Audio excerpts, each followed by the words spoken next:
Washington Post taking heat for scrapping the anti-Hamas political cartoon after an all-out mutiny among its newsroom staffers.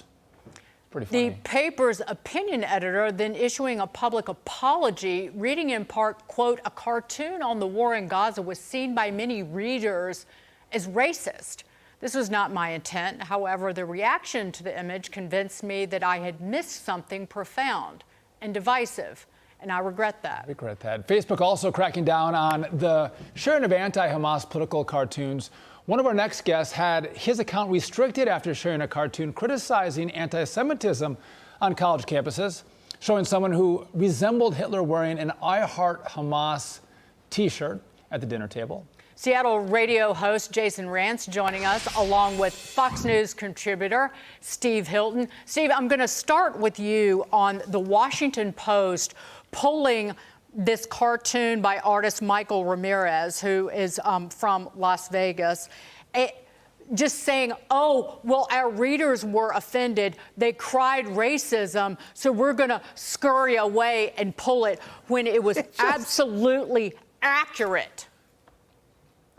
It's unbelievable. I mean, every day in this story, something happens that makes us say it's unbelievable. Of course, it's all too believable, because we're dealing with a bunch of people that call to mind. There's that brilliant phrase, Nassim Taleb, who's the author of Black Swan and many other brilliant books, coined this phrase for this kind of elite behavior, these kind of so-called intelligent people, you know, well-educated, at papers like the Washington Post and whatever, and the readers of these organizations, they think of themselves as the elite and they're so smart. His phrase was IYI, intellectual yet idiot. These people are idiots. They don't know anything. They don't know history. They're ignorant. They are clueless. They look at the evidence that the whole world can see of this attempted genocide by Hamas. They're the ones who did the genocide. They're trying to wipe out Jewish people and the state of Israel, and yet they still trot out this ridiculous, uninformed, ignorant propaganda, and they're offended by a cartoon, for goodness sake, which, as you say, is based completely in truth. Cartoons are there to make images grotesque. That's the whole point. They exaggerate things and so on. They've been, cartoonists, quite rightly, have been offending people left and right for hundreds of years. That's their role in our society. I mean, what is going on? It is just, if it wasn't so serious because of the anti-Semitism that it's driving, it would just be hilarious. And the problem with, Jason, the woke employees and the leftist corporations is they wrap themselves around hate and abuse. All the while, they're fomenting and supporting hate and abuse. You yourself were one who was censored. Tell us what happened to you with your censorship. I think it was on Facebook. Yeah, it was on Facebook. I posted a comic that just came across my feed that I thought was rather clever and pertinent. It was a family getting together with their son coming home from college wearing an I Heart Hamas t-shirt. And in the little caption said, "Son, your mother and I are concerned about how college has changed you." So I think that that is very pertinent to a conversation and debate that is happening right now. And obviously, as someone who is not just Jewish, but pro-Israel, I, of course, want to highlight this because I'm seeing all of this Hamas propaganda being spread. And almost immediately it was taken down and I was dinged with a dangerous individuals and organizations policy violation. Wow. Now, originally I was like, okay, I'm assuming it's just some AI technology that picked up on the I Heart Hamas and it assumed I was supporting Hamas. But any human being who would actually look at the comic would say, okay, I understand the point that they were making.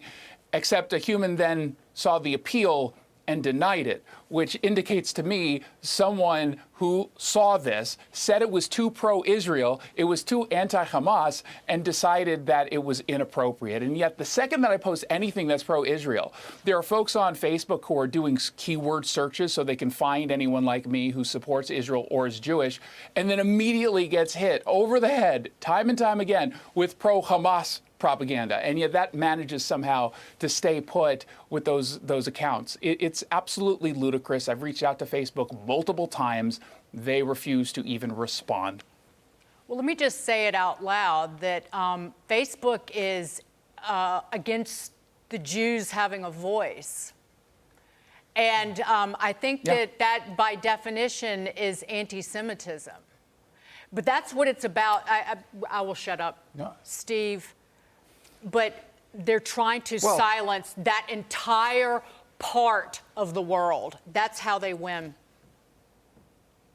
Yes, exactly. By the way, I was going to say to Jason, like, if they thought that it really was saying "I heart Hamas," then it would have been amplified by the algorithms, no doubt. And by the way, I'm really offended because I shared that exact same cartoon. I agree with you; it's absolutely brilliant, and made that point very effectively because the epicenter of all this hate is on our campuses, and so we got to highlight that. Anyway, I shared it on I'm not on Facebook. I'm on X. And Elon Musk was perfectly fine with that being shared. So I guess that shows you the difference between a free speech platform and one that isn't. That's absolutely true. Jason Rantz, Steve Hilton, always a pleasure. Thanks for joining us. We appreciate it.